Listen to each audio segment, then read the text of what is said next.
Poznavanje i korišćenje lekovitih voda na prostoru Sokobanje ima dugu tradiciju. Materijalni tragovi ukazuju na iskorišćavanje još iz perioda vladavine Rimljana. Banja je bila intenzivno korišćena i u periodu Turaka.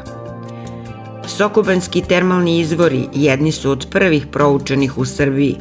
Prve hemijske analize ovih voda potiču još iz 1835. godine, kada sokobanjska voda postaje čuvena po svojim osobinama.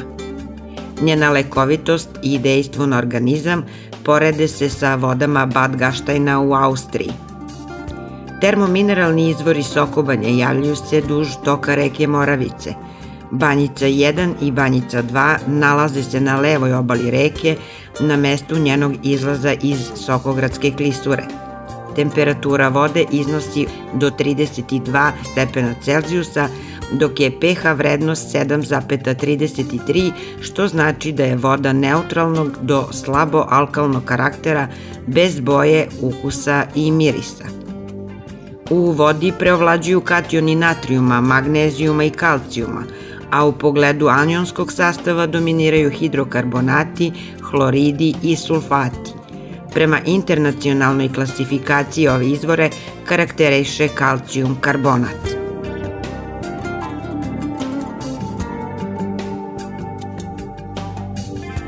Termalna voda Sokobanje u medicinske svrhe koristi se kupanjem i inhalacijom uz primjenu savremenih postupaka balneoterapije, fizioterapije, kineziterapije i aerosol terapije u za to specijalizovanim ustanovama. Medicinske indikacije voda su bronhijalna astma, hronični bronhitis, išijaz, reumatizam, stanja nakon povreda i lakših hiruških intervencija, povišeni krvni pritisak. Mineralne vode Sokobanje svojom toplotom, hemijskim sastavom, elektromagnetskom i osmotskom snagom ionizacije utiču na ljudski organizam direktno i indirektno. Direktni uticaj vrši se preko kože ili preko sluzokože želuca i sluzokože disajnih puteva. Indirektni uticaj ispoljava se nešto kasnije, delovanjem na nervni i endokrini sistem, na tkiva ćelija mozga, mišića.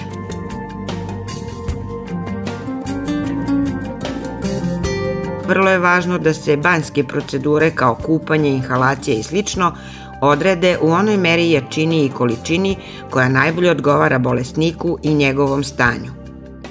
Mineralne vode se u organizam mogu uneti inhalacijom, kupanjem i pijenjem.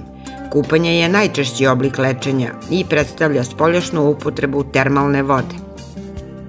Za primanje, transformaciju i prenos podražajnog dejstva glavnu ulogu igra koža. U samoj koži se najpre izazivaju promene funkcije i razmene materija. Osim promena u samoj koži, još važnija je uloga kože kao prolazne sredine za ulazak u organizam biološki aktivnih materija. Pijenje vode je takođe u upotrebi pri banjskom lečenju, ali u manjoj količini i samo kod određenih bolesti. Pijenjem ove vode izaziva se hipertermija, odnosno širenje krvnih kapilara, sluzokože želuca i creva. Tople vode umiruju grčenje želuca i creva, a hladne draže i pojačavaju periklistiku. Pijenjem mineralne vode unose se u organizam elektroliti i organske materije. Inhalacijom se vrši udisanje gasova, pare ili raspršenih čestica mineralne vode. Udisanjem se omogućava unošenje i lokalno dejstvo na sluzokožu, bronhija i alveola. Druga povoljnost je u tome što neke materije lekovitog dejstva bolje prolaze kroz pluća nego kroz organe za varenje i kožu. Inhalacijom mineralnim sastojcima izazivaju se promene mineralne ravnoteže u organizmu, a razne soli nanete na sluzokožu disajnih puteva mogu uticati na lučenje sekreta i iskašljavanje. Inhalacijom mineralnom vodom raspršenom specijalnim aparatima, samim gasovima i isparenjima iz prirodnih izvora postiže se dvostruko dejstvo, primarno lokalno na sluzokožu disajnih puteva i alveola i kasnije sekundarno dejstvo na pojedine organe i tkiva.